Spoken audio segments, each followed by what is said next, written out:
if you're in your 20s, you don't have any business being married, you have to have a certain amount of money, you cannot be too submissive, your looks are your biggest asset, how to speak to a man, how to be a woman, how to be feminine, how to be masculine. I'm just like, bro, like, where does it end?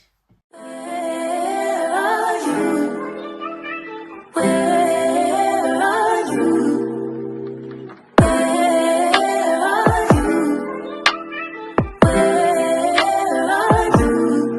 It's the end of the weekend. Hi guys, welcome back to my YouTube channel. My name is Noella. If you're new here, hi, my name is Noella. You're welcome to this channel. And if you're a returning subscriber, hi my love, welcome back again.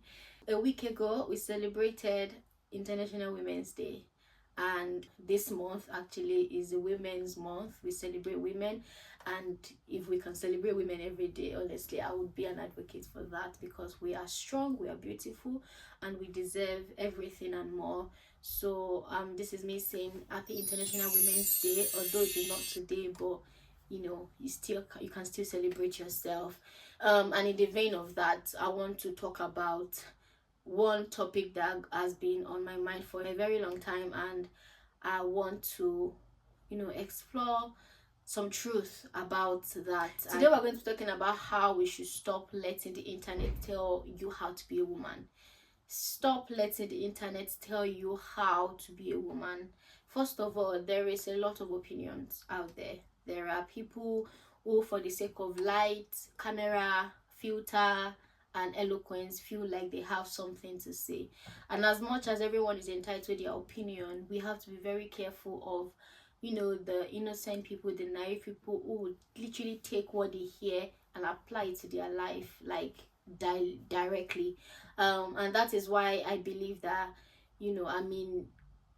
by the grace of God, in a place of advantage to bring people into the light, especially through the word of God, and letting us know that the standard to being a woman is not, it's not from the internet. Yeah, there are good gems, there are truth, there are people, that are actually doing the work. And I know that I'm also here on the internet, right, to share the truth. But we have to be very careful. I think that is the summary of what I'm saying. We have to be very careful of where and what we hear, where you hear things from, and who speaks to your ears. You have to be careful of the kind of information you are exposed to. There's a lot of things.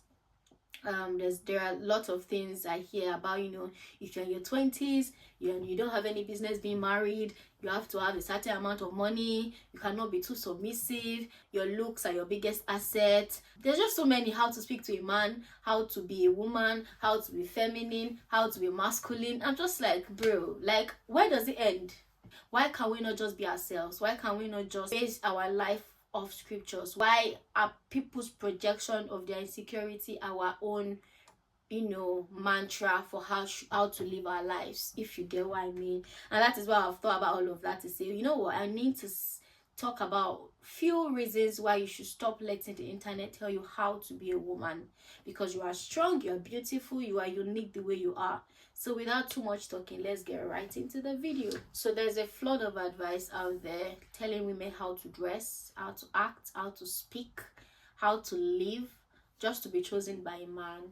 And it makes me feel like women are trapped in these outdated roles, and almost as if our lives is not even for ourselves, we are being cultured to live for the men. And it's just sad. Listen to me carefully. I'm not saying that men are not important, and I'm not saying that you can live life on your own, because there's also the extreme end of it that says they want to decenter men, and men are not this, men are that, and men are this and that. No, I think I really want to put a balance to it and say that in everything that you do in life, make sure you're doing it for God and you're doing it for yourself. If the point and the reason why you're doing something is for the validation and the acceptance of another human being, then you've gotten it all wrong. Okay, that is the point of this video. So we should stop telling people basically how to not live for themselves, if you get what I mean. If at all you want to give advice, let it be that you are celebrating the uniqueness in somebody and you're trying to bring them into a better version of themselves and not the otherwise. So I just want to make that very clear. I want to talk about why this advice, the advice we hear on the internet and from the social media platforms, why they are harmful. Who actually benefit from this advice? The truth is not you, not us. No one actually benefits from them. Okay, this kind of advice, they teach low self-esteem. It pushes insecurity rather than confidence. It makes women have this fear of being rejected. It tells women to have a fear, to fear rejection instead of standing strong on who they are and what they are called to be. It kind of puts women in a box where they prioritize being chosen by someone else rather than prioritizing their lives, their goals, what makes them happy. Here's the truth. You don't need to be less of yourself to attract a man. In fact, any man that will make you be here just so you can attract the man is not the right man for you. A man is supposed to complement you and not be the essence of your life. You need to have your life going, and then when the right man meets you, they should add to it. It should not be like they are actually the source, like they are your life, and when they are not there anymore, you are empty and you are void and you are back to square zero. A relationship should complement your life, not be your life. Okay, your value is in who you are and not how you look or how well you can serve someone else.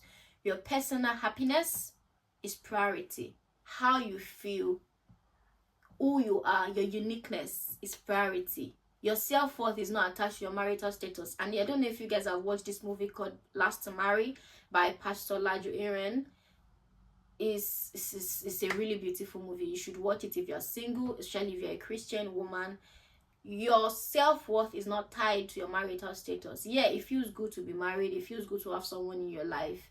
But it should complement you, basically. It shouldn't be your life. So I'm going to talk about how to start thinking for yourself, how to block out this nonsense, advice and ideas and opinions, and start actually living for yourself. Here's what I will do. I would ask myself, who benefits from this idea?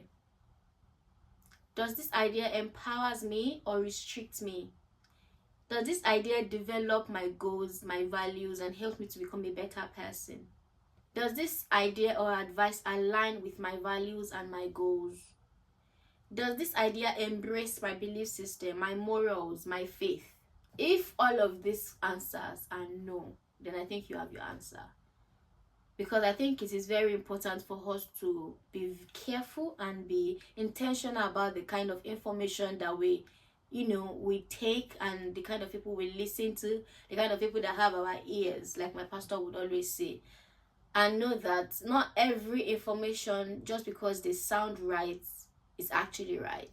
It can be, it can sound right and not be right. It can be good and not be right for you. And that's something that we should actually put into consideration when we are taking advice, quote unquote, from people and from the internet.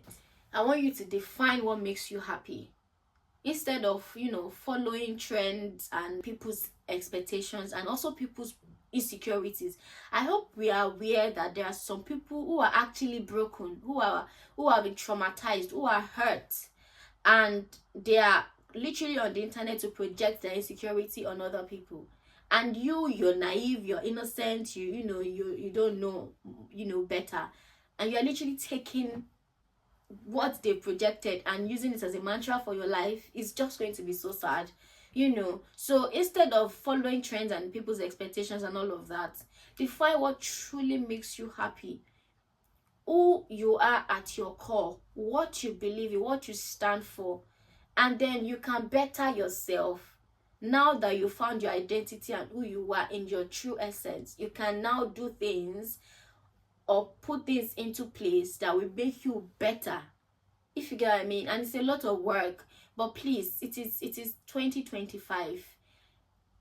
It's high time we stop listening to people that would do us no good, we should stop listening to information that would restrict us rather than empower us. And I hope if you watch this point of the video, there's an awakening in you, that something that will stir up in your spirit, that will let you be better and appreciate yourself as well, that you've come this far, and we are so proud of you. I'm so proud of you. I'm proud of myself as a woman as well. We can leave a great legacy.